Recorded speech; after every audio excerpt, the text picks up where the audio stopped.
اللہ تعالیٰ نے فرمایا وہ جو گوشت بیچنے والا ہے وہ تیرا جنت کا ساتھی ہے۔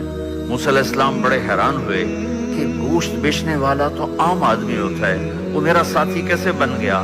تو اس کو دیکھنے کے لیے بازار گئے تو ایک آدمی عام سا بیٹھا ہوا ہے، اپنا گوشت کاٹ رہا ہے، بیچ رہا ہے، دے رہا ہے۔ موسیٰ علیہ السلام اس کو دیکھتے رہے۔ جب وہ فارغ ہو گیا تو اس نے گوشت کا ٹکڑا تھیلے میں ڈالا، کندھے پہ لٹکا کے چل پڑا۔ موسیٰ علیہ السلام بھی ساتھ ہو گئے۔ گھر پہنچے تو اس نے اس کو بوٹیاں بنا کے ہانڈی پہ چڑھایا، آٹا گوندھا، اسے نرم ہونے کے لیے رکھ دیا، اور پھر سالن تیار کیا، پھر روٹی تیار کی، پھر اس کو ٹرے میں رکھا۔ پھر ایک عورت یوں کر کے لیٹی پڑی تھی ایسے بالکل، تو اس کو جا کے ہلایا، ماں جی اٹھو کھانا کھاؤ۔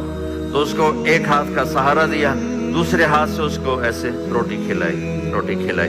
جب اس نے یوں کیا یعنی میری بس، تو اس نے اس کا منہ صاف کیا، اور اس کو جب لٹانے لگا تو وہ کچھ بولی،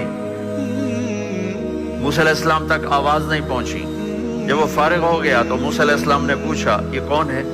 کہا جی میری ماں ہے، میں صبح اس کی خدمت کر کے جاتا ہوں، پھر شام کو آتا ہوں، اس کی خدمت کرتا ہوں، اس کے بعد میں اپنے باقی کام دیکھتا ہوں۔ موسیٰ علیہ السلام نے فرمایا یہ کچھ کہہ رہی تھی، کیا کہہ رہی تھی؟ وہ کہنے لگا جی ماں جو ہوئی، جب اس کی خدمت کرتا ہوں تو یہ مجھے دعا دیتی ہے اللہ تجھے جنت میں موسیٰ کا ساتھی بنائے۔ میں تو ایک عام آدمی اور وہ اللہ کا نبی، ماں کی دعا ایک عام انسان کو اللہ کے نبی تک پہنچا دیتی ہے۔ تو آپ کینیڈا میں رہو، مدینہ میں رہو، اگر آپ کے والدین آپ کے ساتھ ہیں تو ان کی دعا لو، ان کی دعا لو، ان کی دعا لو۔